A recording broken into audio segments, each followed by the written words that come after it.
Bien, bonsoir à toutes et à tous. D'abord, je voudrais remercier le public qui est avec nous ce soir et qui va poser des questions à tous les candidats à la mairie de Paris, les 4 candidats qui vont se succéder ici. Je voudrais saluer toutes celles et ceux qui sont en direct sur YouTube Live, en direct et sur Twitch, évidemment. Alors là, sur Twitch et sur YouTube, on a pris l'antenne. S'il vous plaît, vous applaudissez Sarah Knafo qui est notre invitée. Non, ça. Non. À ma droite. Installez-vous à ma droite. Bien. Bien. Nous sommes en direct, comme vous le savez, sur Twitch. D'ailleurs, si vous avez des questions à poser, je le répète depuis le début, depuis 18h, si vous avez des questions à poser, vous n'hésitez pas. Sur Twitch, j'ai un écran face à moi, je relayerai les questions. YouTube Live, c'est pas tout à fait pareil, vous vous inscrivez, ma chaîne, enfin bon, etc., etc.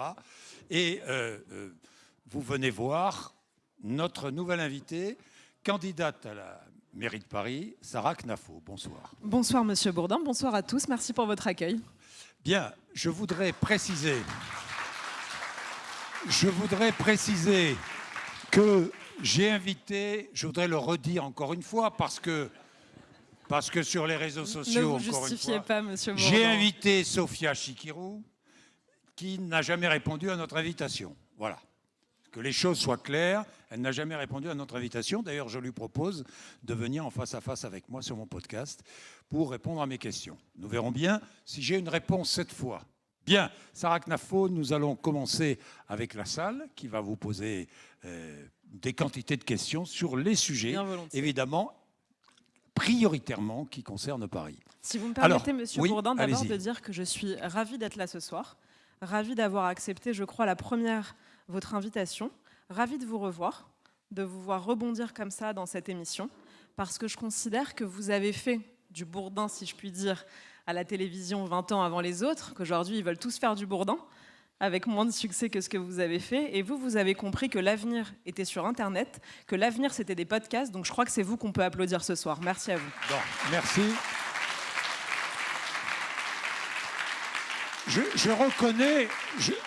Je reconnais votre habileté pour m'amadouer. Je n'espère pas. Je n'espère pas parce que moi j'adore. Dites-moi. Au contraire, j'adore les interviews musclées. Mais donc je vous en prie. Du métier. Je vous en prie, ne soyez pas amadoué. J'aime les interviews musclées. Faites-vous plaisir. Bon. Bah, pour l'instant, c'est pas moi qui vais vous poser les questions, c'est la salle. Que la salle aussi n'hésite pas. La salle qui a beaucoup de questions à vous poser, des questions concrètes évidemment. Alors qui veut commencer? Qui veut poser? Ah bah, mademoiselle va commencer. Va vous poser la première question. C'est parfait. Votre prénom? Honneur aux dames. Je m'appelle Inès. Inès, voilà. Bonsoir. Bonjour Inès. Je vois que vous avez ramené votre programme et vu que vous êtes un petit peu la dernière à la course de la mairie de Paris, je voudrais savoir quelles sont vos premières actions en tant que maire.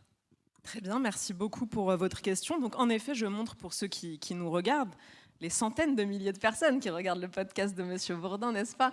Je vais arrêter les flatteries maintenant, il faut commencer quelque part. Oui.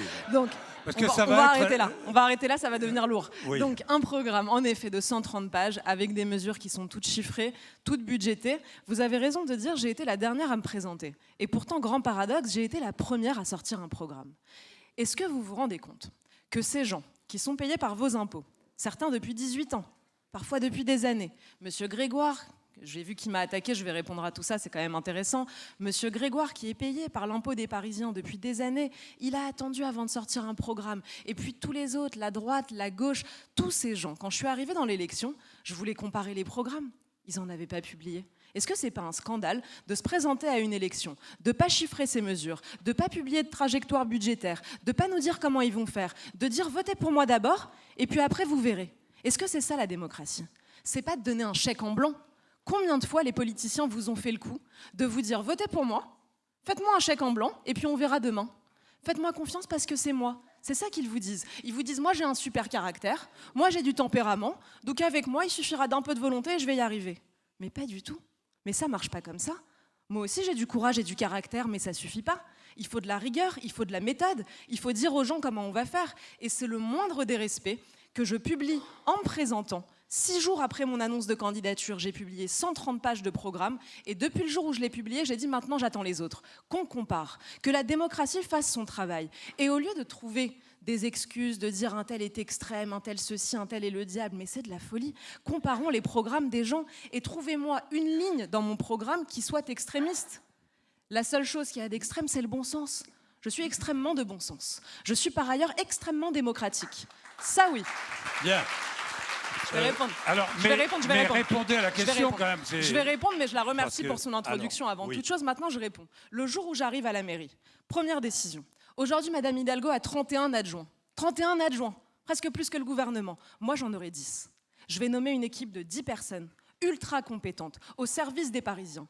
Pas des professionnels de la politique, mais des professionnels de la vie réelle, du bon sens. Je veux des artisans, je veux des commerçants, je veux des directeurs de crèche, je veux des commissaires de police, des gens qui viennent de la vraie vie. J'en aurai 10 adjoints seulement. Je vais réduire drastiquement le nombre de collaborateurs de la ville de Paris. Ça va être ma première mesure, définir mon équipe et que chacun, dans ces 10 secteurs prioritaires, mette en œuvre son plan d'action. Ensuite, une mesure prioritaire. J'en ai 10, j'ai des milliers de choses à faire, vous imaginez. Mais une mesure prioritaire, c'est le périscolaire. C'est le scandale des agressions sexuelles à l'école. Et ça, c'est un scandale. Et le monsieur qui était à ma place juste avant, il ferait mieux de se cacher et de s'excuser. Il ferait mieux de nous dire combien d'enfants. Il ferait mieux de nous dire.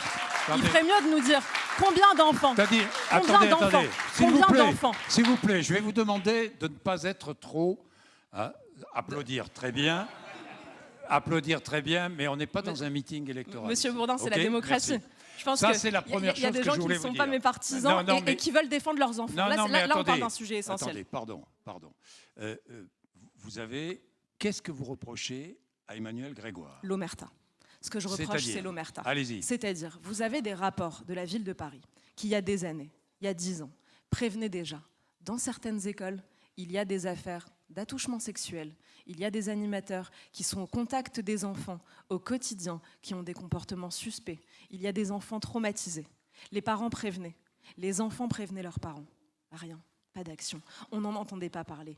10 ans plus tard, on voit ces affaires ressurgir. On ne sait pas combien d'enfants sont concernés. Vous avez des parents aujourd'hui, j'en suis, qui déposent leurs enfants à l'école à Paris le matin et qui toute la journée sont angoissés. Ils ont une boule au ventre. Ils se disent, mais que se passe-t-il? C'est une boîte noire, l'école. Pourquoi? Quand vous avez un enfant de 3 ans qui rentre de l'école et que vous lui posez des questions, j'imagine qu'il y a des parents dans cette salle, vous savez qu'un enfant de 3 ans, c'est pas très bavard quand vous essayez de creuser, que vous lui dites, mais qu'est-ce que tu as fait à l'école aujourd'hui? C'est difficile d'avoir la réponse. Donc on a des parents, pardon, je finis sur ça, c'est trop important. On a des parents qui ne savent pas ce qui se passe à l'école de leurs enfants. Et il y a des parents qui se disent, mais ça fait 10 ans. Il y a 10 ans, mon fils était dans le périscolaire, ma fille était dans le périscolaire. Est-ce qu'il lui est arrivé quelque chose? Je ne le saurai jamais. Vous imaginez à quel point c'est anxiogène? Donc moi, ce que je veux demain, et c'est la première décision que je prendrai, contrôler immédiatement l'inscription au fichier des agresseurs sexuels de tous les personnels qui sont au contact des enfants. Et là, vous m'entendez bien, c'est quelque chose que la mairie de Paris ne fait pas régulièrement aujourd'hui. On ne contrôle pas ça régulièrement. Au moindre doute, deuxième mesure, au moindre soupçon, et c'est ce que je ferai le premier jour, quand j'arriverai, je l'espère, si vous m'élisez, à l'hôtel de ville. C'est ce que je ferai le premier jour. Imposer des contrôles réguliers et périodiques au fichier des agresseurs sexuels. Interdire qu'un adulte puisse se retrouver seul avec un enfant. Il faut toujours un contrôle. Deuxième chose, je veux qu'on fasse appel aux personnes dans lesquelles les parents ont le plus confiance pour la garde de leurs enfants. Et si je vous demande en tant que parent, en qui vous avez le plus confiance pour garder vos enfants, ce qui va revenir, et je l'entends, ce sont les grands-parents. Dans les grands-parents, on a confiance. Il y a de la bienveillance, il y a de la transmission. C'est un vivier énorme aujourd'hui à Paris, des personnes âgées qui par ailleurs se sentent seules et qui seraient tout à fait volontaires pour venir s'occuper des enfants quelques heures. On parle du mercredi et je ne parle pas de jeunes enfants où il faut changer des couches et une force physique. Je parle juste du périscolaire, animer les activités. Quand j'en parle à des grands-parents aujourd'hui, pendant ma campagne, ils me disent « mais nous, on adorerait faire ça ». On adorerait aller à l'école, voir comment notre petite fille se comporte avec ses copains, comment notre petit-fils s'amuse à l'école ou pas. Ils aimeraient faire ça. Ils peuvent être payés à la vacation, on les paye à l'heure. Pour eux, ça fait un complément de pouvoir d'achat. ça résout le problème de solitude des personnes âgées à Paris, ça fait un élément de confiance pour les parents. Savoir qu'à l'école, vous pouvez avoir une ATSEM que vous connaissez, mais en plus la grand-mère d'un des copains de votre enfant. Là, vous vous dites, on sait qu'il va être dans un environnement de bienveillance. Donc je veux faire appel à ce vivier, je veux résoudre ce fléau, mettre fin à l'omerta. Le but de l'école, c'est la transparence, c'est la confiance. Quand vous déposez votre enfant à un tiers, il faut avoir confiance. Je veux sortir de ce traumatisme. Les agressions sexuelles sur les enfants, c'est malheureusement un fléau national.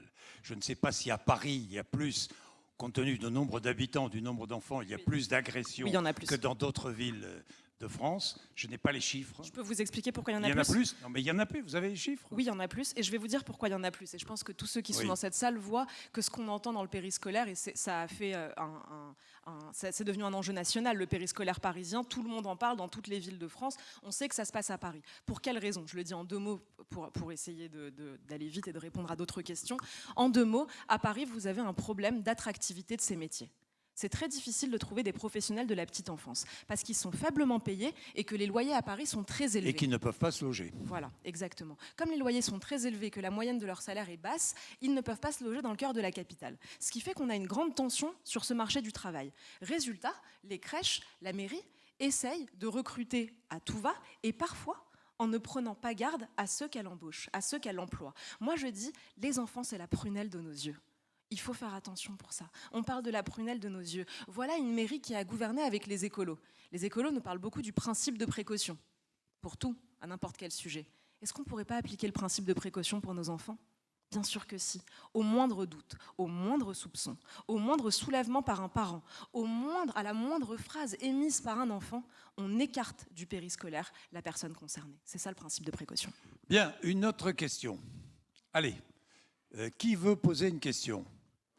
Oui, allez-y, allez-y, allez-y. Madame d'abord. Allez, madame ensuite. Levez-vous s'il vous plaît. Oui, comme vous parlez des enfants. Ne vous inquiétez pas. Comme vous parlez des enfants, je me permets donc de vous demander si vous allez redevenir dans la légalité des rythmes scolaires, c'est-à-dire remettre le mercredi libre aux enfants, ce qui fait un vrai métier pour les animateurs. Alors, je suis franche, j'ai été directrice d'école, donc je connais bien le sujet.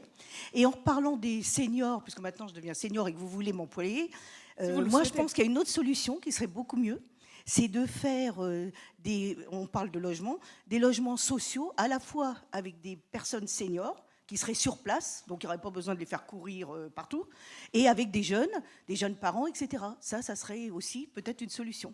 Merci beaucoup. Une mixité intergénérationnelle. Merci beaucoup, madame, pour votre question. Donc oui, pour le mercredi, favorable à ces jours d'activité pour les enfants, pour les familles qui se sont organisées en conséquence, donc oui. Pour le logement social, vous me permettez de répondre à un point. Je vous disais tout à l'heure, il y a un problème d'attractivité de ces métiers. Vous le connaissez par cœur, madame, vous avez dû embaucher. Vous savez comme c'est difficile dans le cœur de la capitale. Vous avez des professionnels de la petite enfance qui, quand elles ne peuvent pas vivre à Paris, parce que les loyers sont trop élevés par rapport à des salaires trop bas, sont obligés de venir de la petite couronne, de prendre les transports en commun, le RER, 1h30 le matin, 1h30 le soir, quand vous devez vous occuper d'enfants. C'est éreintant, parce que ça demande une vigilance constante, et je vous en parle, vous le savez plus que quiconque. Ça demande une vigilance constante. Par conséquent, elles sont épuisées, ils sont épuisés. Ce que me disent les directeurs de crèche, c'est qu'au bout de 3 semaines, parfois, ils démissionnent. Elles jettent l'éponge, ils jettent l'éponge parce qu'ils se disent c'est trop difficile, c'est épuisant, j'ai fait 1h30, il faut arriver à 8h, il faut partir à 18h quand on parle de la crèche. Ce sont des horaires qui sont très difficiles et très longs. Que faire? J'en viens à votre question. Leur accorder la priorité absolue dans le logement social parisien. Priorité absolue pour les professionnels de la petite enfance. Par ailleurs, j'imagine que dans cette salle, il y a aussi des chefs d'entreprise, des gens qui embauchent. Vous savez que lorsque vous émettez une offre d'emploi et qu'elle ne trouve pas de réponse, la première chose que vous allez vous dire, c'est peut-être que le salaire n'est pas attractif. C'est exactement le cas à la ville de Paris. Je propose qu'on propose un salaire à l'embauche de 10% supérieur pour les professionnels de la petite enfance. Aujourd'hui, vous avez à Paris 7000 places en crèche qui sont vacantes, qui sont libres, disponibles. C'est le taux de places vacantes le plus élevé de toute la France. Alors on se dit, mais quelle est la clé de ce mystère? On sait que les parents attendent, qui sont sur liste d'attente, qu'on met des mois, parfois même 1 an, 2 ans pour trouver une place en crèche pour ses enfants, et pourtant il y a des places vacantes. On a les infrastructures, on a les berceaux, mais la clé de ce paradoxe, c'est qu'on n'a pas les professionnels pour les occuper. Le taux d'encadrement des enfants, c'est 1 adulte pour 6 enfants. Donc résultat, on a 7000 places en crèche qui sont vacantes. Si mes calculs savants sont exacts, il nous manque près de 1200 professionnels de la petite enfance à embaucher. Ces deux mesures me permettent de redonner de l'attractivité à ce métier, priorité absolue dans le logement social parisien et augmentation de 10% du salaire proposé à l'embauche. Par ailleurs, je termine sur ça pour vous dire que ma proposition est réaliste sur le logement social. Vous avez aujourd'hui un turnover, donc une rotation dans le parc social de 14 000 personnes qui, chaque année, en moyenne, quittent les logements sociaux parisiens. Ils déménagent, ils vont ailleurs, ils obtiennent un autre logement, etc. Sur ces 14 000 places qui redeviennent disponibles chaque année, j'accorde une priorité pour ces 1200 professionnels que je cherche à embaucher à la ville, ce qui me permet d'offrir 7 000 nouvelles places en crèche aux parents sans avoir construit la moindre infrastructure, juste en occupant les places disponibles aujourd'hui. Bien. Sur le logement social, puisqu'on parle du logement social, il y a combien de demandes? 250 000, je sais pas. 293 000. 293 000. J'avais dit que j'arrêtais de répondre à des quiz comme ça. Mais non, c'est pas une. Celle-là, j'ai la réponse. Non. Là, on fait du bourdin, parce que tout le monde essaye d'imiter. Non, 293 000. J'ai jamais posé la question du ticket de métro, au moins. 2,55 €. Allez, maintenant je. Non. Alors, je réponds sur les demandes. C'est une question essentielle. Les demandes, 293 000 demandes de logement social. Il y a combien de logements sociaux à Paris? C'est pas une question de quiz, c'est une réalité. Il y en a combien? On va arrêter les Comment fait-on? Attendez. Vous voulez établir un moratoire sur la construction de logements sociaux. Alors comment fait-on? Tout à fait. Je vais aller plus loin que ça. Non seulement il y a donc près de 300 000 personnes qui sont sur les listes d'attente du logement social à Paris, mais vous avez en plus un autre chiffre à connaître. 72% des ménages français sont éligibles au logement social. 72%. Donc on comprend bien que même si on transformait Paris en un HLM géant, on ne réussirait pas à loger toutes les personnes qui sont éligibles au logement social. Première réponse. Donc on voit bien que cette politique de transformation permanente de logement en logement social, en réalité, est une sorte de fuite en avant qui ne résoudra jamais le problème. Jamais. Et maintenant, je vais vous expliquer pourquoi c'est un scandale financier et pourquoi est-ce que je veux arrêter. Première chose à savoir, avant que la gauche n'arrive au pouvoir à la mairie, c'était en 2001 avec l'élection de Bertrand Delanoë, vous aviez à l'époque 13% de logement social. Et pourtant, les classes moyennes et les classes populaires trouvaient beaucoup plus facilement des logements à Paris. Et là, il y a un paradoxe. On se dit, alors même que la gauche nous a promis de construire du logement social partout, on voit bien que les classes populaires et que les classes moyennes fuient de plus en plus la capitale. Pourquoi ? Première réponse, à chaque fois que la ville crée du logement social, ce n'est pas des constructions nouvelles, c'est ce qu'on appelle de la préemption. Elle achète des biens qui sont dans le marché locatif classique et elle les transforme en logement social. Donc elle ne crée pas de logement, elle les enlève du marché locatif classique pour les transformer en logement social. Que s'est-il passé à Paris depuis des années ?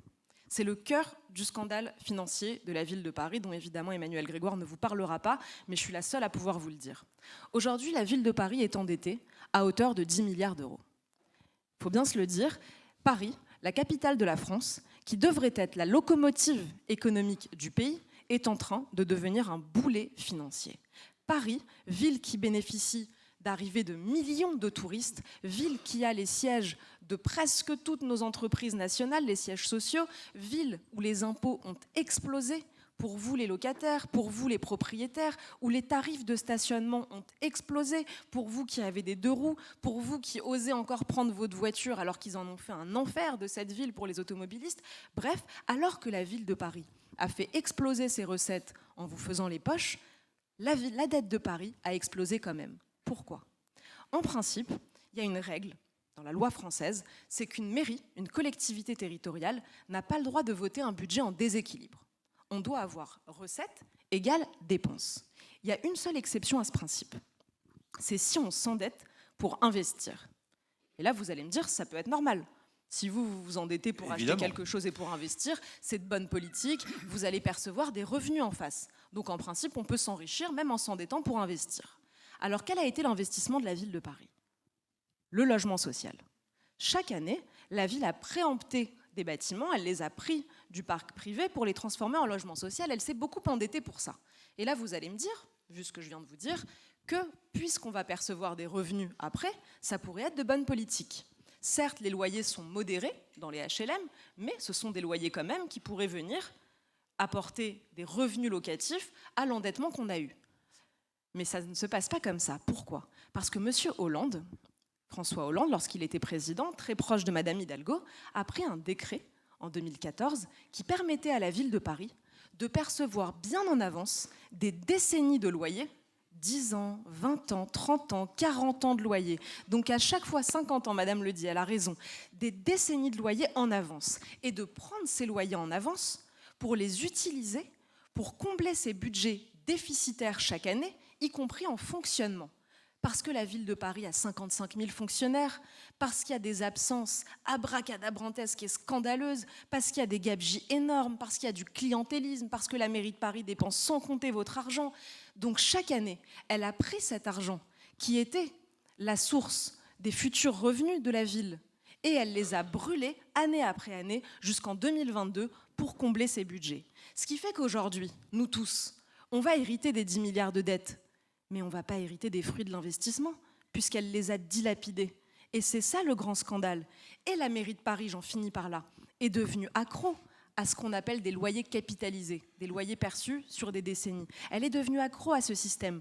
Et c'est la raison, la véritable raison, pour laquelle les socialistes veulent aller jusqu'à 40% de logement social à Paris, pour continuer de percevoir ces loyers, parce qu'ils savent qu'ils votent des budgets en déficit, parce qu'ils ne prévoient pas d'économie, parce que leur projet, c'est de continuer de dépenser sans compter votre argent.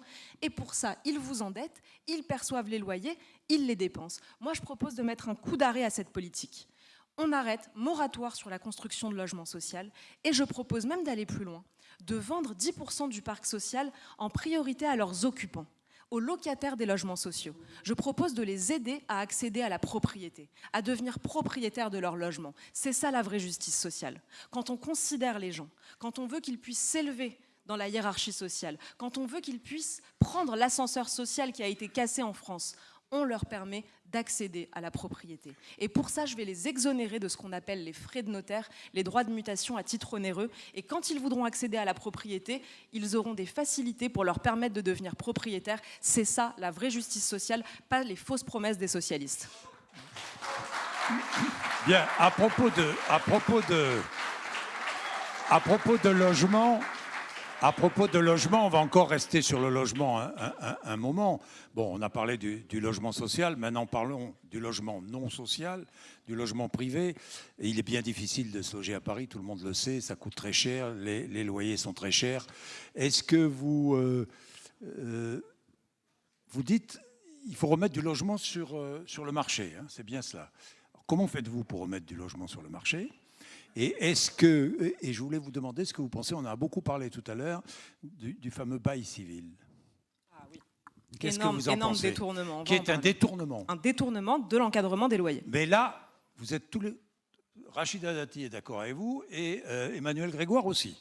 Considère aussi que c'est un détournement. Alors que faites-vous ? Très intéressant. Emmanuel Grégoire, c'est de sa faute, donc c'est pour ça que c'est intéressant. Donc, quand on est depuis 25 ans à la mairie, on ne peut pas se plaindre des résultats de ce qu'on a soi-même créé, vous êtes d'accord ? C'est aberrant. Je vais vous expliquer pourquoi est-ce que vraiment c'est de leur faute et c'est pas juste une formule politicienne pour m'amuser à attaquer les autres, pas du tout. Si je me présente, c'est parce que j'ai la conviction que tout ce qui a été fait jusqu'à aujourd'hui nous a conduit au déclin, a conduit des Parisiens à ne plus pouvoir se loger dans leur ville, a conduit des Français à ne plus vouloir, avant quand on était ambition, on disait on monte à la capitale, on vient vivre à Paris. Aujourd'hui, on ne peut même plus répondre à ce rêve français. Moi, je viens de Seine-Saint-Denis. Toute ma vie, j'ai grandi en banlieue et je rêvais de Paris. Paris, c'était mon rêve. J'ai réussi à réaliser un premier rêve, j'espère que j'en réaliserai bien d'autres, mais Paris, c'était mon rêve et je venais d'ailleurs. J'étais un peu la voisine de banlieue à côté. Et aujourd'hui, j'observe que ce rêve est de plus en plus dur à réaliser pour de très nombreux Parisiens. Et même pire, aujourd'hui, on vit dans une ville où vous avez soit... Je caricaturais un peu. Soit des retraités, des personnes âgées, qui ont pu acheter des logements à Paris à une époque où c'était possible d'acheter, soit des étudiants qui acceptent de vivre dans des conditions un peu dégradées, avec des logements avec des surfaces faibles. Et au milieu de tout ça, No Man's Land... Et des logements inoccupés, et beaucoup. Et au milieu de tout ça, No Man's Land, avec des actifs qui fuient la capitale. On a perdu 200 000 Parisiens depuis 2001. On a gagné dans la même époque 12 000 fonctionnaires. Vous voyez qu'il y a un problème. Plus il y a de fonctionnaires, moins il y a de Parisiens. Ou moins il y a de Parisiens, plus il y a de fonctionnaires. En tout cas, il y a un problème. On voit bien que ça n'est pas du tout corrélé au taux d'administration. Bref, donc on a un problème, c'est que soit des personnes aisées qui ont pu acheter quand c'était possible, soit des jeunes étudiants qui vont faire leurs études 3, 4 ans et qui après vont quitter Paris. Et au milieu de tout ça, dès qu'on veut fonder une famille, dès qu'on veut faire des enfants, dès qu'on veut s'installer en couple, on est obligé de quitter Paris parce qu'on ne peut pas trouver un logement, parce qu'on ne peut pas trouver une pièce en plus, parce que c'est impossible de se loger. Sarah Knafo, Je vais arriver aux solutions. Vos solutions. Oui, j'arrive aux Parce solutions. que, Je pense que le c'est constat, important. c'est bien. Le constat mais- est essentiel. Vous Oui. savez, si un médecin... Vous savez, les Parisiens l'ont fait, ce constat. si Comme un- ils n'arrivent pas à se loger, ils l'ont fait depuis bien longtemps. Alors, si un Donc, médecin ne vous fait pas le diagnostic, voilà, moi, il peut vous donner savez un ce qu'ils médicament. demandent Il peut vous donner un médicament au Sarah hasard, mais Knafo, c'est pas un ce bon qu'ils médecin. demandent les Parisiens sont des solutions. Alors, quelles sont vos solutions? Je vais arriver aux solutions, Monsieur Bourdin, mais comme je le disais, le diagnostic, c'est l'essentiel. Un bon médecin, il ne vous fait pas une ordonnance au hasard. D'abord, il vous dit quelle maladie vous avez. Quelle Oui, maladie enfin, on a. On a Je suis aujourd'hui... bien d'accord, mais ce Alors, qu'on attend d'un bon médecin, c'est des solutions pour être Alors, soigné. si vous me laissez les donner, les solutions, on va arriver à guérir le malade. Alors, allez-y. Allons-y. Donc, vous avez une grande tristesse aujourd'hui quand vous allez dans des communes limitrophes à Paris, Saint-Mandé, Vincennes, Levallois, vous voyez des poussettes partout dans les parcs. Vous voyez des familles, vous voyez de la vie. Mon programme, ça s'appelle Une ville heureuse. Une ville heureuse, c'est une ville où on a envie de fonder un foyer, de faire des enfants, où on peut faire des enfants. Alors, quels sont les freins à ça? On parle du logement. Vous avez une politique qui a consisté à encadrer les prix des loyers.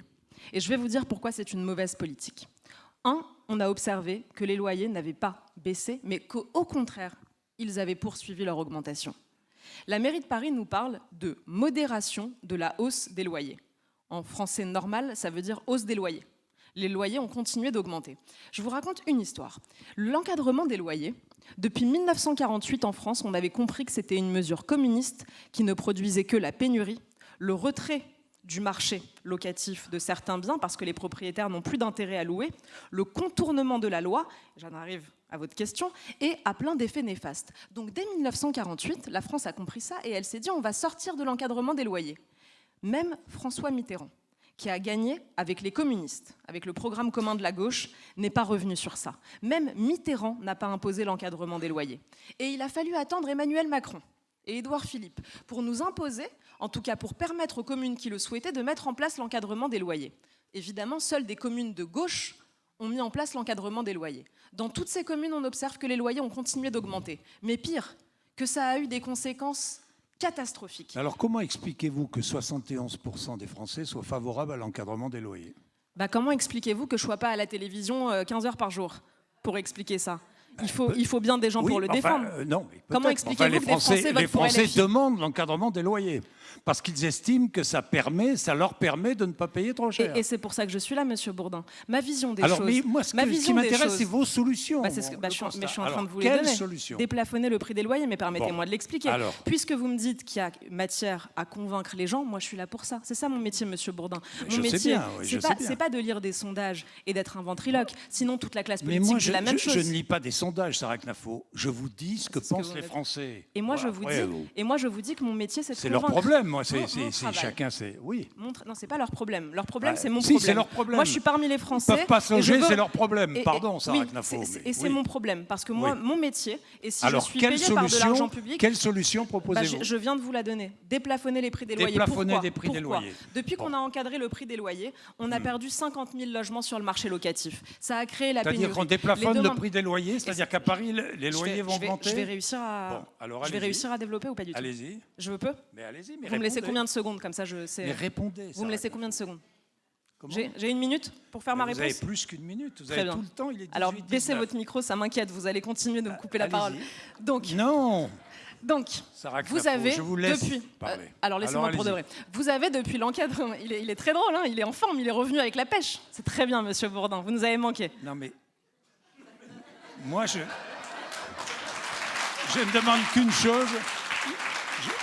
Allez, on Je y ne va. demande qu'une chose, c'est... Maintenant, il s'agit de C'est résoudre les problèmes des gens. Vous savez, Donc- avec les politiques... Sarah Knafo, je vais vous raconter une petite histoire. Ah, j'adore. Ça lui avait manqué, J'aime lui bien. aussi. Il faut qu'il parle Ça un fait peu. très Allez, on longtemps, écoute. ça On fait écoute très Monsieur longtemps que Bourdin. j'interroge des politiques. Et chaque fois qu'on pose une question directe à un politique, il vous dit... Qu'est-ce qu'il vous répond? Attendez, je vais vous expliquer. Je vais vous expliquer la situation. Et là, ça commence. Et ça dure 2, 3, 5, 10 minutes. Et moi, j'attends la réponse. Et je l'ai toujours pas, alors qu'est-ce que je fais? Il a pas Je entendu. coupe la parole. Vous pouvez lui dire ce Évidemment, que j'ai répondu je coupe la parole. parce que vous avez Pardon. entendu. Vous avez entendu la solution, n'est-ce Dites-moi, pas? Sarah Knafo, On mais merci, vous me ils ont coupez entendu. la parole. On déplafonne Oui, le prix des chacun loyers. son tour. Deuxième chose. Alors- Il veut parler. Vous êtes candidat à la mairie de Paris, Monsieur Bourdin? Non, j'ai pas fini. On vote pour Monsieur Bourdin ou pas du tout? Vous savez que je n'ai pas fini. Vous savez que je n'ai pas fini. Alors, je vous raconte. Donc, je suis obligé de couper la parole et de reposer la question 1 fois, 2 fois, 3 fois, 10 fois, même parfois. Et au bout de la 10e fois, on obtient une réponse. Alors, Sarah Knafo, on va terminer ça fait que 7 fois.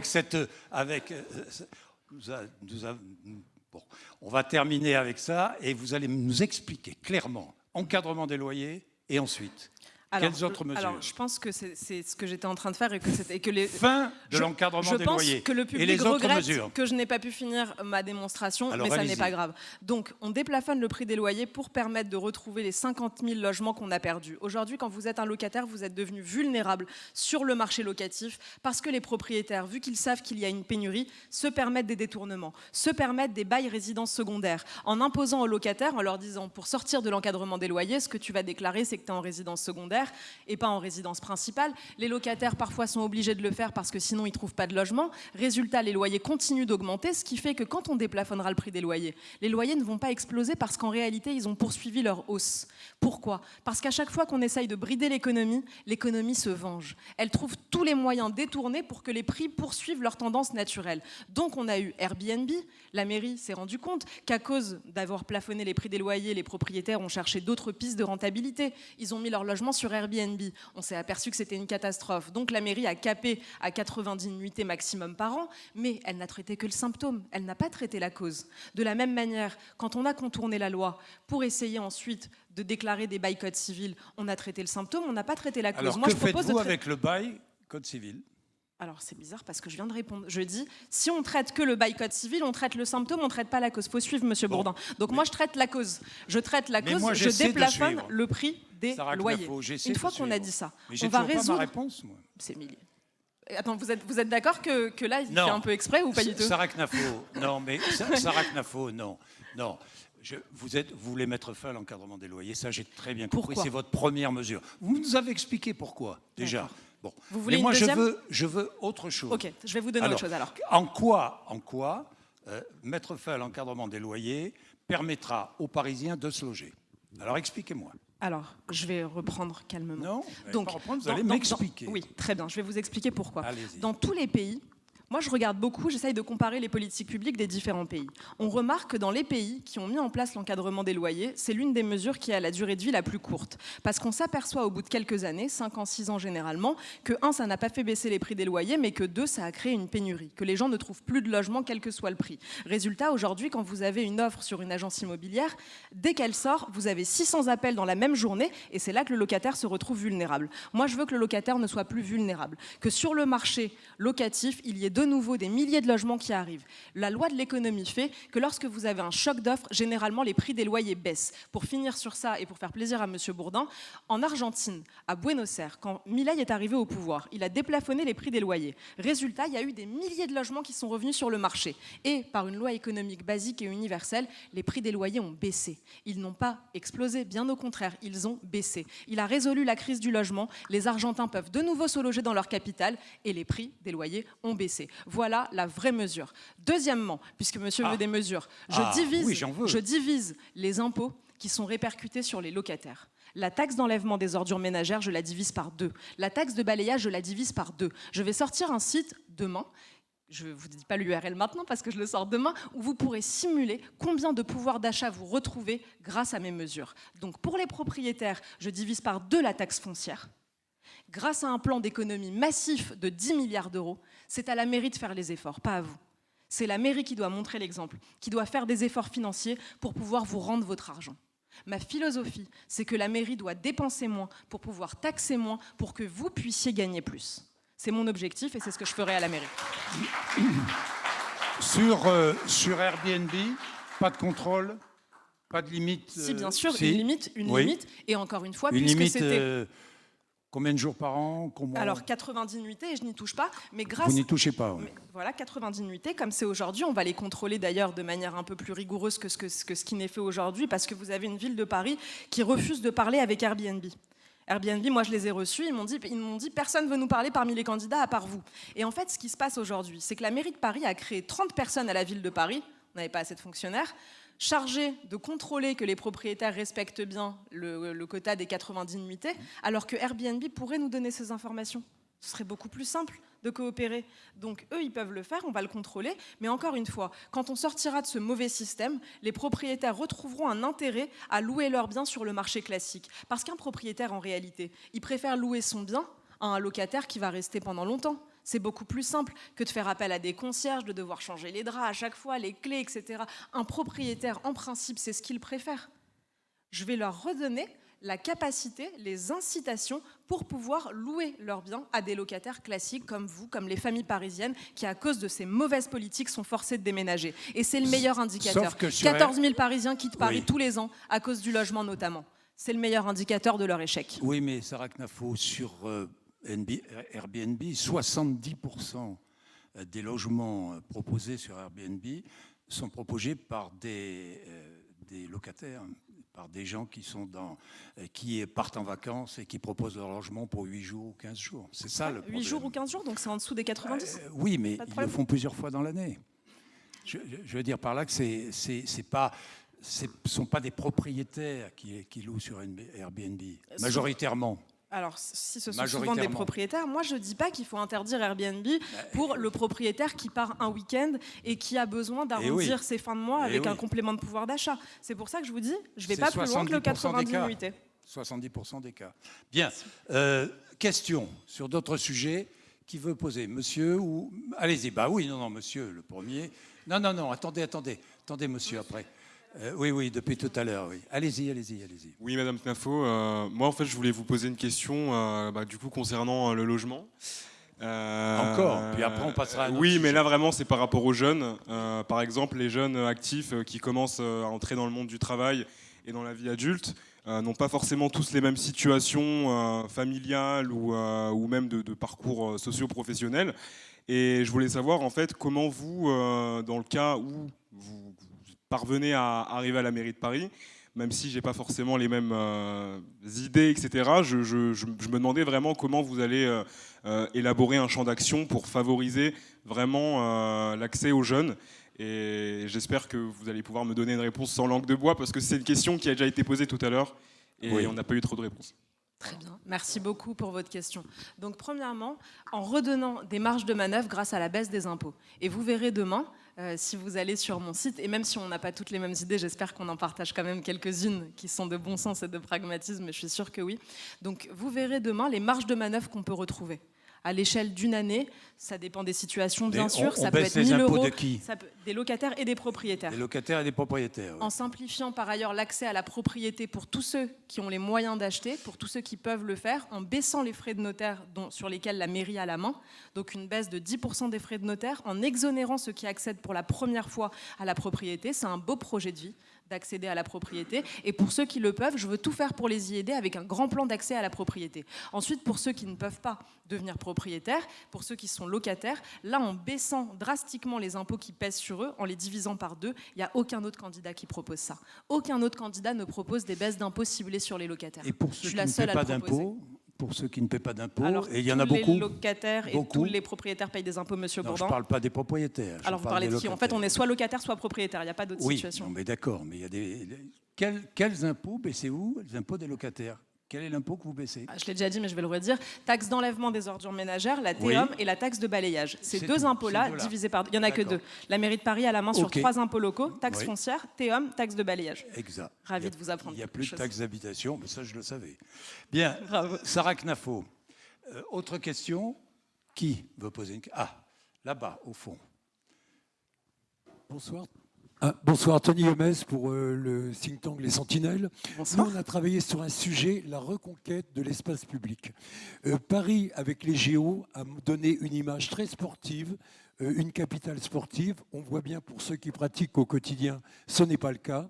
Donc, nous, on réfléchissait sur le fait de reconquérir l'espace public pour le mettre au service du sport. Je pense, je vais donner un exemple précis, sous le métro aérien dans le 18e et 19e, c'est à l'abandon total. Pourquoi pas, comme dans les villes américaines, faire des terrains de basket, des terrains de tennis, des salles de sport, comme il y a à LA, etc. Très juste. Donc le sport, d'un seul coup, récupère ces espaces qui sont malheureusement perdus pour la Excellente ville. question. Et je vais aller plus loin, parce que récupérer l'espace public, c'est aussi une question de sécurité, parce que malheureusement, souvent, c'est lié.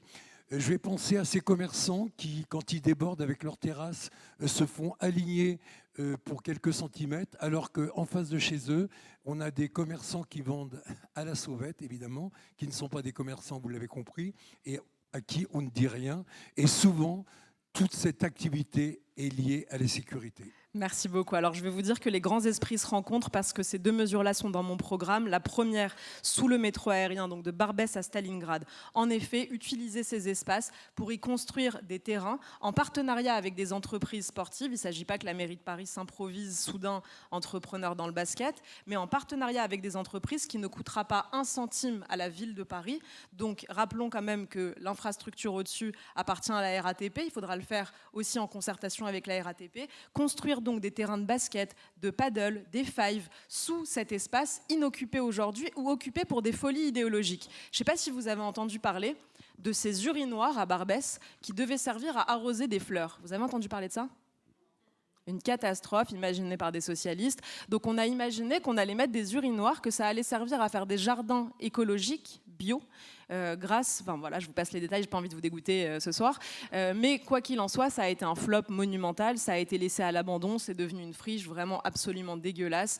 On a sali ce quartier avec des expérimentations idéologiques folles. Moi, je propose de mettre cet espace où aujourd'hui, en effet, vous avez de la vente à la sauvette. On vend des cigarettes de contrefaçon, des cigarettes dangereuses pour la santé par ailleurs. C'est devenu d'ailleurs tellement institutionnel que sous le métro Barbès, vous avez, vous savez, la carotte des bars tabac.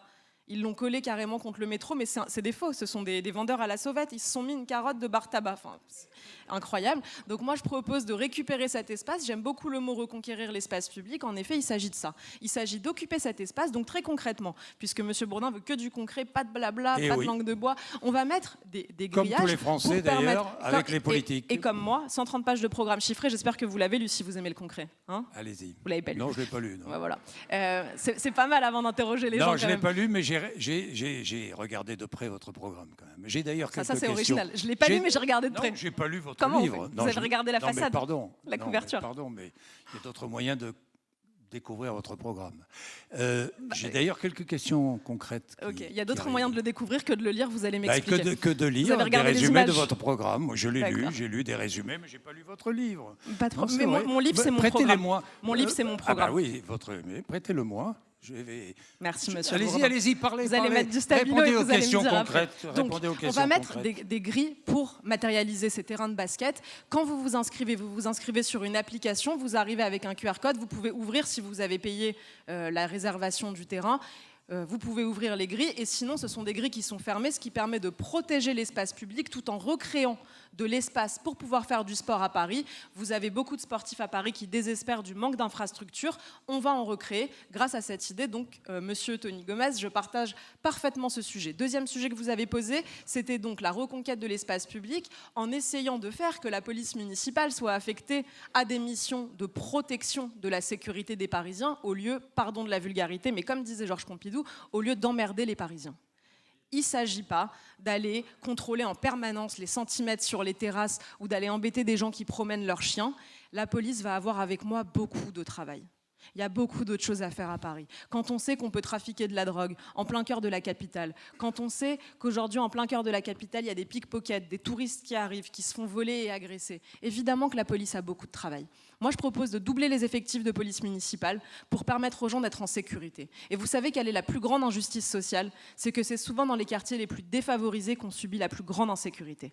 Moi, je veux reconquérir ces quartiers. Je veux que les gens qui y habitent, qui n'ont pas les moyens de déménager, mais qui doivent vivre avec cette insécurité en bas de chez eux. Et je pense notamment aux habitants dans les HLM, qui vivent avec en bas de chez eux des guetteurs qui crient toute la journée, avec en bas de chez eux des odeurs de drogue, de consommation de drogue, et qui doivent vivre avec ça, et qui doivent faire détourner le regard de leurs enfants, parce que leurs enfants, quand ils ont 14 ans, et qu'ils voient qu'un guetteur il peut être payé 100 € par jour juste pour dire « il y a la police », comment voulez-vous que cet enfant ait goût à aller à l'école ensuite, si on ne lui montre pas le droit chemin et s'il n'a pas des parents, s'il n'a pas la chance d'avoir des parents qui lui apprennent à ne pas aller dans ce chemin-là, dans ce chemin oblique. Ben moi, ce que je veux faire, c'est reconquérir ces endroits. Il n'y a aucune raison qu'il y ait des quartiers défavorisés où la police ne va pas. Il n'y a aucune raison que ces Français-là n'aient pas le droit, comme tous les autres, à la sécurité. Donc c'est ce que je veux faire et la police municipale sera bien employée, elle fera ce qui est sa véritable vocation. Quand on s'engage dans la police, c'est pour servir ses concitoyens, c'est pour les protéger et pas pour aller emmerder les honnêtes gens. Alors j'ai regardé votre programme et celui de Rachida Dati. Rachida Dati, c'est 6500 policiers municipaux, vous, c'est 8000, hein, c'est ça. Voilà. Bon, c'est presque pareil. Mais une autre question. Les ordres Oui. de grandeur. Oh non, mais est-ce que vous gardez... Tiens, j'ai une question Twitch. Est-ce que vous gardez les salles de shoot? C'est une très bonne question, ça. Écoutez, je vous dirais que dans certains endroits où vous avez déjà de la consommation de drogue à ciel ouvert, la colline du crack, etc., ce sont des salles de shoot qui se justifient parce qu'il vaut mieux que ce soit encadré puisque ça existe. Dans d'autres endroits, dans d'autres endroits où vous n'avez pas ces crackheads, je considère que c'est dangereux et irresponsable d'aller en installer. Donc vous gardez celles qui sont dans les zones où vous avez déjà ces consommations zones... de crack parce que c'est atroce, anxiogène. Quand vous habitez à Stalingrad, quand vous vivez près de la colline du crack, que vous voyez des zombies, très concrètement on parle de ça, de pauvres gens qui sont tombés dans cette addiction, pour moi la première mission des pouvoirs publics, là c'est une mission de l'État, c'est de les soigner, pas de leur permettre de se droguer, de les guérir, de les sevrer. Une fois que ça existe, il faut que dans les lieux où ils sont sinon en plein espace public, il y en ait, mais pas ailleurs. Monsieur. Bonjour. Sébastien, j'ai une question. En fait, vous avez mentionné une optimisation de vos directeurs de cabinet.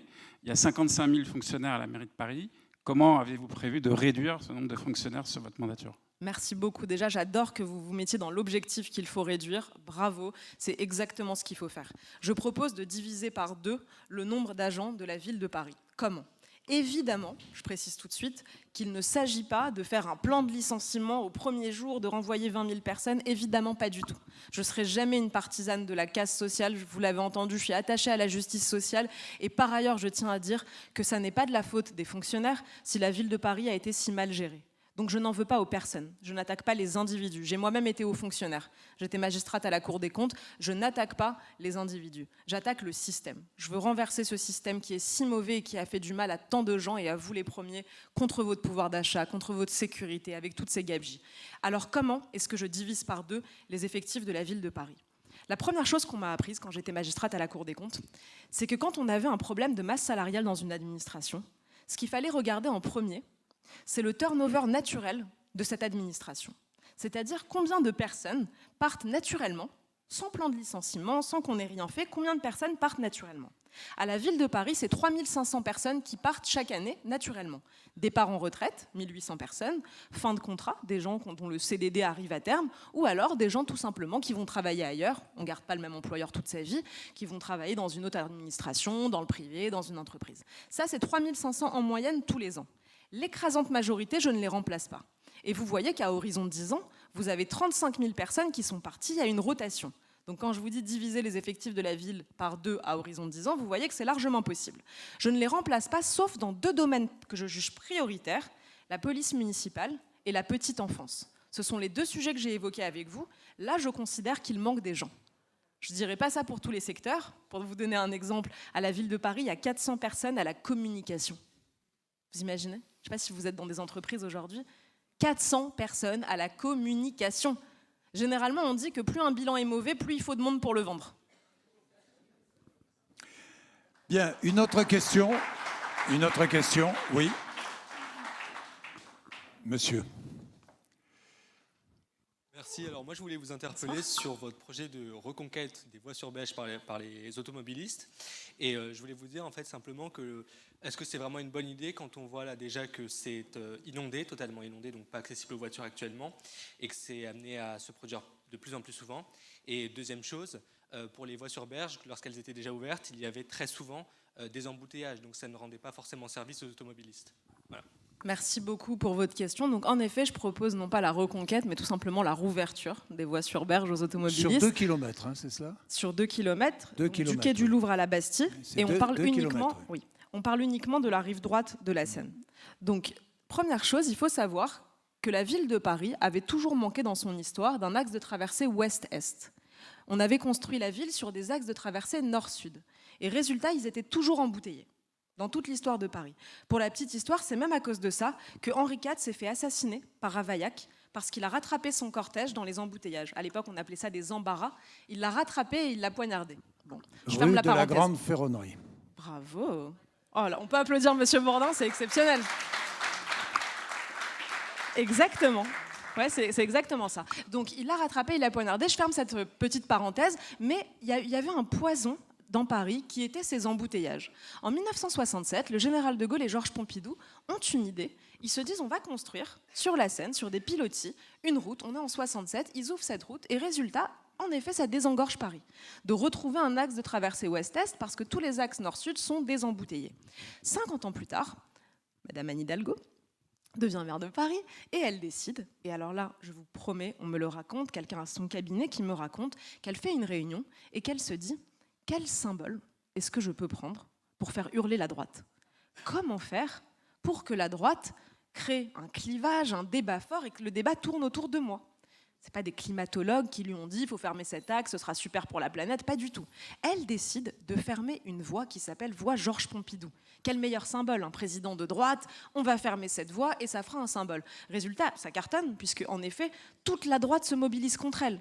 Elle a tout le monde à l'époque. Rachida Dati, vous vous rappelez, était contre la fermeture des voies sur berge. François Fillon, toute la droite s'est mobilisée. Résultat, aujourd'hui, ils sont plus très nombreux à avoir le courage de dire qu'il faut les rouvrir, mais à l'époque, ils étaient tous contre.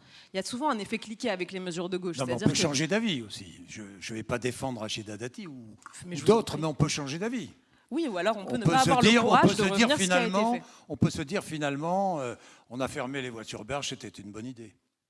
Non, je ne crois pas que ce soit Non, un changement d'avis, mais je pense que vous n'êtes pas dupe non plus. Je pense que le plus souvent, les gens se disent je ne vais pas prendre de coups, je ne vais pas y aller, etc. Moi, ma vision des choses, c'est qu'il faut être pragmatique. Donc, je regarde les études. Et qu'est-ce qu'on observe dans les études? C'est ça qui est essentiel. Étude Air-Parif de 2017. Un an après la fermeture des voies sur berge, on dit noir sur blanc. La fermeture des voies sur berge a recréé de la pollution. Et quand on regarde en effet l'étude Air-Parif, on remarque que sur les quais Louvre, Célestin, on a réussi à recréer un îlot de pollution ici. Quand on regarde les axes de délestage, boulevard Saint-Germain, on a recréé un îlot de pollution là-bas. Pourquoi? Parce que toutes les études montrent qu'une voiture sur un trafic fluide pollue jusqu'à 3 fois moins qu'une voiture qui est dans les embouteillages.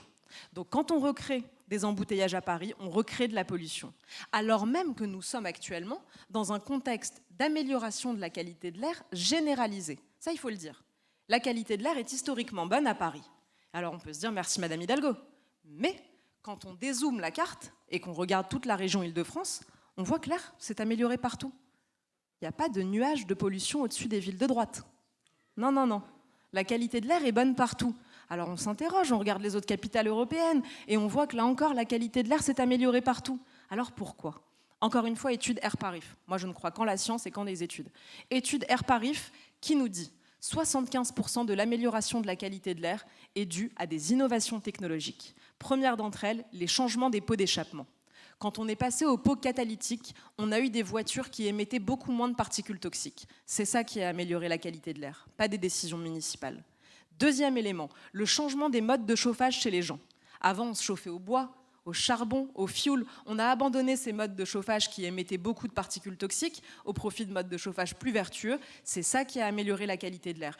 Donc il faut aussi, et c'est moi qui vous le dis, que la politique sache parfois rester humble et qu'on sache remercier la qualité de nos ingénieurs. Merci aux ingénieurs de Renault et de PSA. Bravo pour vos innovations. Il faut savoir rester humble. Dans un contexte d'amélioration continue de la qualité de l'air, les décisions de la mairie de Paris ont plutôt contribué à recréer des îlots de pollution que le contraire. Il faudrait parfois que les hommes politiques, les femmes politiques, et je le fais en premier, sachent dire merci à l'entreprise, merci au secteur privé, merci à la science, merci au progrès. Parce que l'écologie avec l'innovation, ça s'appelle le progrès. L'écologie sans l'innovation, ça s'appelle la punition. Et je ne serai jamais partisane d'un système punitif. Bien, oui. Alors, dans votre programme, oui, mais avant, dans votre programme, non, c'est pas dans votre livre, je l'ai pas vu, mais dans votre programme, il y a la possibilité de payer son stationnement en Bitcoin. J'ai vu ça. C'est vrai? Tout à fait. Est-ce qu'il y a des gens qui ont du Bitcoin dans la salle? Le problème, c'est qu'il a baissé de 30% le Bitcoin. Ouais. Ben mais oui. alors, je propose pas de le vendre tout de suite. Vous savez que non, mais c'est marrant parce que cet argument. Moi, vous paieriez votre stationnement en Bitcoin. Et pourquoi pas? Si des gens Ah veulent bon. le faire, c'est aussi une monnaie. Oui. Vous savez que cet argument du prix qui a baissé, c'est l'argument qu'on nous donne communément pour ne pas passer à la retraite par capitalisation. À chaque fois que sur les marchés, on voit que les prix baissent un peu, on dit « Ah, vous voyez, on n'aurait pas dû faire le système par capitalisation. » Mais ce qu'il faut, monsieur Bourdin, et vous êtes un homme intelligent, c'est regarder le long terme. Oui. La hausse sur le long terme. Donc quand on regarde la hausse sur le long terme, on se dit « Mais bien sûr qu'on aurait dû faire la capitalisation, on aurait enrichi les gens. » Et aujourd'hui, les retraités français qui touchent parfois des retraites faibles, ils auraient eu de bien meilleures retraites si on avait fait ce système. Donc il ne faut pas écouter les raisonnements court-termistes, il faut plutôt voir sur le long terme. C'est ce que j'avais à dire sur cette réponse pour la baisse de 30%. Et monsieur, pour les inondations, il y avait toujours eu des inondations par le passé. Quand il y a une crue, par exemple, la seule chose qu'on fait de rationnel, c'est de fermer la voie pendant qu'il y a la crue et 2 jours après, il n'y en a plus. On ferme la voie sur berge. Allez, c'est à qui? Monsieur. J'avais 2 questions pour vous, Madame Knafo. Donc la première, c'est vous avez parlé de pragmatisme. Il y a beaucoup de données chiffrées dans votre programme. Mais la question que moi je me pose, c'est avec toutes ces données chiffrées, comment ça se fait que vous ne connaissiez pas le prix du pass Navigo? C'est la question que je me pose. Honnêtement, Ouais. c'est la question. Non, mais c'est normal que la question soit posée. Je peux vous dire que je pense que vous sur l'attendiez Twitch- et j'espère sur que vous avez Twitch, préparé j'ai une 10 réponse à fois ça, la question. ce qui ne serait pas anodin. J'ai 10 fois la Du coup, question. voilà, C'est je vous normal. pose la question. Il Comment faut ça se fait jamais qu'un responsable politique fuit devant une question. Oui, donc c'est la pour ça que je question la est pose. posée. Pas de problème. Sarah Knafo va vous répondre. Pas de problème, vous pouvez la poser, il n'y a aucun problème. Vous aviez dit que vous avez 2 questions, là il n'y en avait qu'une seule. Donc, Alors, quelle était la deuxième? La deuxième, c'était dans l'éventualité où vous ne passez pas au second tour, pour qui allez-vous appeler à voter? d'accord, merci. Je trouve que la deuxième question est plus dure que la première. Donc sur la première, évidemment que j'aurais préféré ne pas me tromper. Je ne vais pas vous dire le contraire et je ne vais pas faire de langue de bois. J'ai dit que le pass Navigo coûtait 50 € par mois. Quand on regarde que l'employeur... là on parle d'un lapsus, quand on regarde que l'employeur rembourse la moitié du pass Navigo, c'est 45 €. J'étais pas si loin, mais j'aurais préféré donner le bon chiffre. Non, mais Ça, je vous l'accorde. Pourquoi est-ce que... J'ai je une vous question à l'accorde. vous poser, puisque c'est une question que je pose à beaucoup de politiques que j'ai rencontrés depuis de nombreuses années. Pourquoi est-ce qu'un politique n'arrive pas à dire la vérité? Pourquoi est-ce qu'un politique n'arrive pas à dire « je ne sais pas » Moi, je me souviens d'une interview que j'avais réalisée avec Édouard Philippe, qui n'arrivait pas, il était Premier ministre depuis quelques mois, il n'arrivait pas à répondre à des questions simples. C'était pas le prix d'un ticket de métro, c'était des questions un peu plus... Mais il n'arrivait pas à dire « je ne sais pas ». Pourquoi est-ce que vous n'avez pas dit tranquillement, et ça serait passé, je ne sais pas. Je vais vous donner la Je ne vérité. sais pas, je ne sais pas combien coûte un ticket de métro. Je ne sais pas. Je vais vous donner la vraie réponse, c'est parce que je pensais vraiment que c'était 50 € par mois. À Donc partir vous de ne là, saviez pas. bah oui, mais comment voulez-vous que je le Bah, sache? vous pouvez puisque dire, je le ne sais pensais pas. vraiment. Mais puisque je le pensais.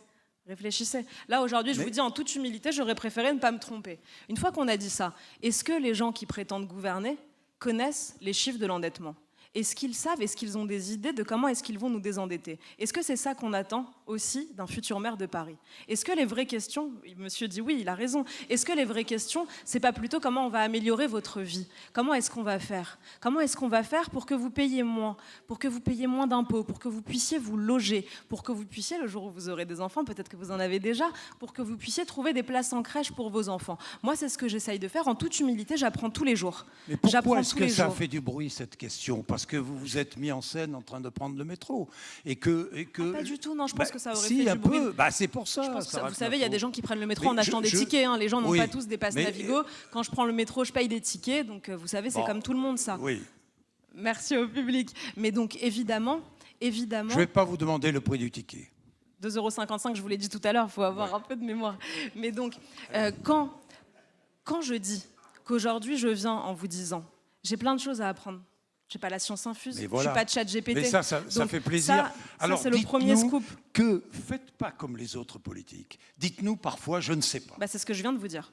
Donc, je ne savais pas. Je vais vous Et apprendre voilà, un puis scoop, voilà, puis monsieur on passe à autre Bourdin. chose. Je vais vous apprendre un scoop, monsieur Bourdin. Je ne suis pas de chat GPT. Ben voilà. Il m'arrive de ne pas tout savoir ben et j'apprends tous les jours. Voilà. Deuxième question, deuxième réponse à la deuxième question. Pour qui est-ce que j'appelle Voilà. à voter? Alors moi, généralement, je sais choisir entre ma droite et ma gauche. Je sais où est ma droite et où est ma gauche, donc j'appellerai à voter pour la droite. Parce Donc que pour Rachida Dati. si c'est Rachida Dati qui est en tête, j'espère que si je suis en tête, tous les autres feront la même chose pour moi, parce que j'estime qu'on doit sortir de ce système après 25 ans de déclin. Donc je saurai choisir pour en finir avec ce système de déclin à Paris. Si moi je suis en tête, ce que je peux vous dire, c'est que là encore, j'aurai l'humilité de dire que je ne gagnerai pas toute seule, que j'aurai besoin des autres. Donc je tendrai la main à toutes les autres candidatures de droite, à tous ceux dont j'estime que certaines mesures vont dans le bon sens. Après, je vais être honnête avec vous, je trouve que certaines candidatures peuvent aller dans le bon sens, mais qui ne vont pas assez loin dans le bon sens.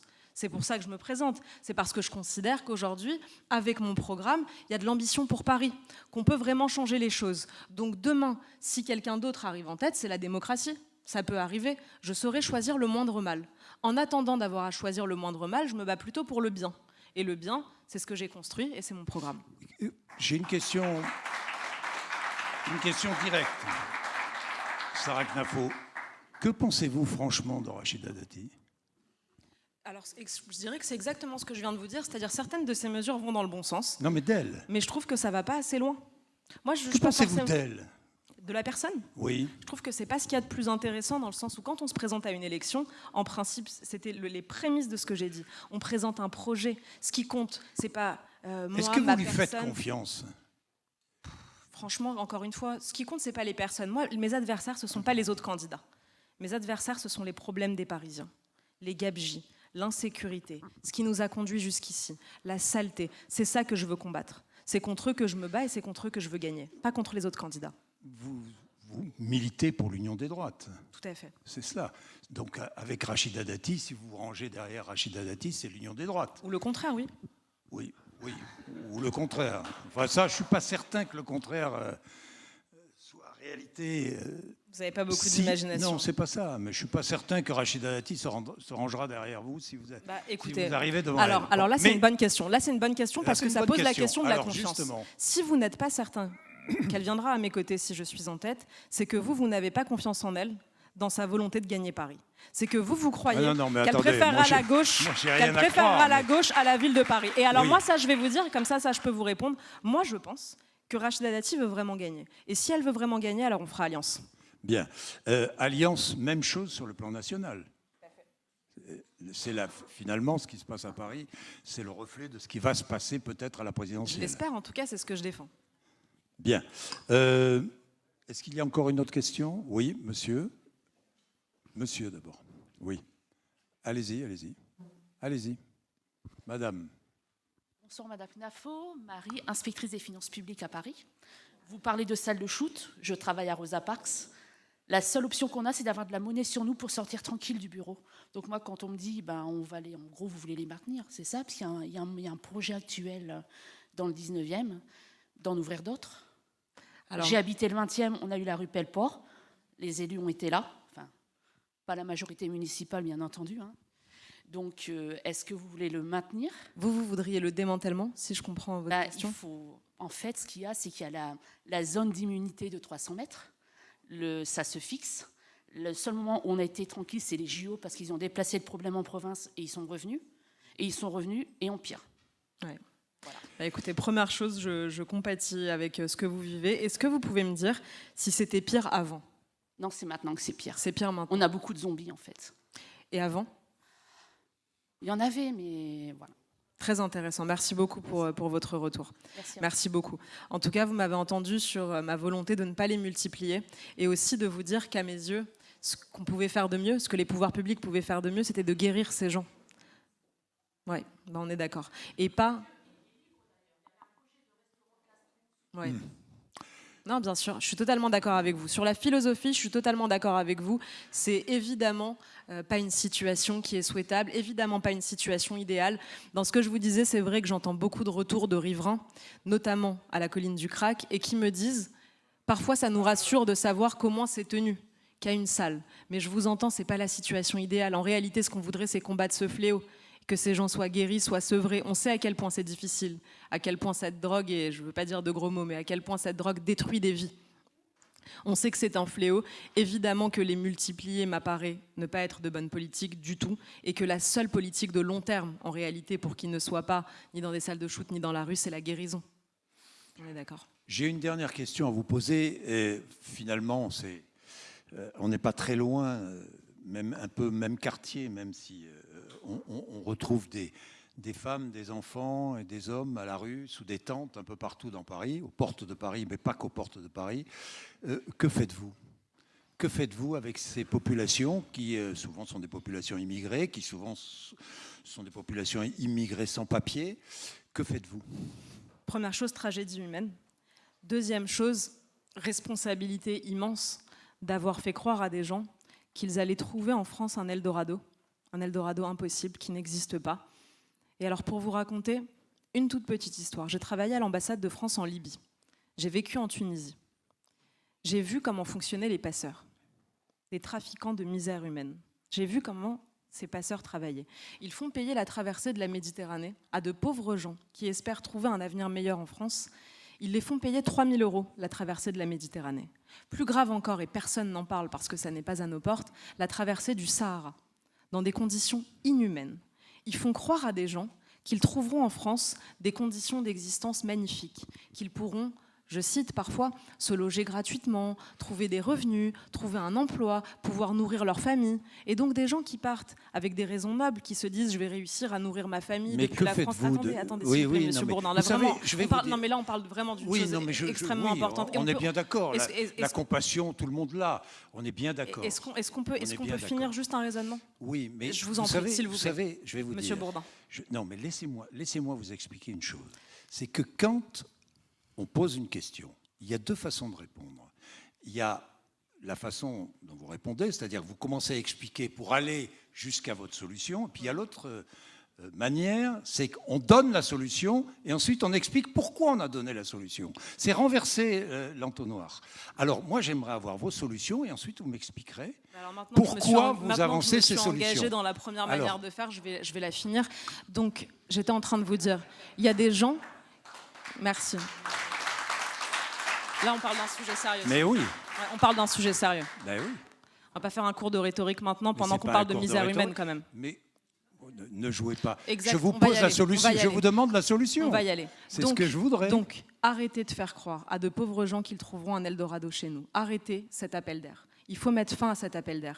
Vous avez aujourd'hui, vous l'avez dit, en grande partie, quand on regarde l'hébergement d'urgence parisien, 80% qui sont de nationalité étrangère. Donc des gens à qui on a fait croire, à qui on a menti. Et ça n'est pas une politique humaniste. Ça, ce n'est pas juste. De leur avoir menti, parfois de les avoir déracinés de leur pays, ils viennent ici, ils quittent leur famille, ils pensent qu'ils vont trouver quelque chose, et parfois, et pour avoir, pour le coup, traité cette question lorsque j'étais à l'ambassade en Libye, des gens qui ont honte de rentrer dans leur pays parce qu'ils avaient dit à leur famille « cotisez-vous, on va réussir à trouver des revenus, on va vous en donner ». Et ils ont honte de rentrer chez eux parce qu'ils n'ont pas trouvé en France le paradis qu'on leur avait promis. Donc arrêtez l'appel d'air, c'est ça la solution. C'est ça la bonne solution. Voilà, Monsieur Bourdin, je vous ai répondu. C'est la bonne solution pour les 4 000 ou 8 000 personnes qui sont sous les tentes aux portes de Paris. La première des choses, quand vous savez... Qu'est-ce que vous faites de ces personnes-là ? Les personnes, une fois qu'ils sont là, on sait qu'on est un pays humaniste. Donc les personnes qui sont là, on va les aider. C'est ce qu'on fait, c'est ce qu'on essaye de faire. Mais quand on accueille sans fin, Monsieur Bourdin, vous voyez bien qu'il y aura plus de solutions. Donc on doit les aider. On est bien d'accord. Et c'est ce qu'on fait. Et il y a de l'hébergement d'urgence. Et je ne propose pas dans mon programme, mais vous ne l'avez pas lu, je ne propose pas de le fermer, l'hébergement d'urgence. Donc ce que je vous dis, c'est qu'une fois qu'ils sont là, bien sûr qu'on les aide. Mais avant, Comment est-ce qu'on pourra les aider dignement le jour où vous aurez toutes les places d'hébergement d'urgence qui sont prises, comme c'est le cas aujourd'hui? Comment vous ferez? Vous continuerez d'accueillir, de leur mentir, de leur faire croire qu'on peut le faire? Moi, je vous dis la seule bonne solution, et c'est pour ça que j'essaye de vous parler des causes. C'est important de parler des causes. Si on ne traite pas la cause, on traite que les symptômes. Moi, mon programme, c'est de traiter les causes. C'est ça ma philosophie, et c'est pour ça que je vous réponds comme je vous réponds. Merci à vous. Merci Sarah Knafo, merci beaucoup d'être venue nous voir. Je voudrais remercier évidemment Jean-Marc Dumonté, propriétaire de la salle Gaveau, Caroline et l'équipe de la salle Gaveau. On a été bien reçus. C'est une magnifique salle. Grégoire Olivreau, Adrien et toute l'équipe d'Eden Prod, les équipes de campagne des candidats et mon équipe du podcast Bourdin Média.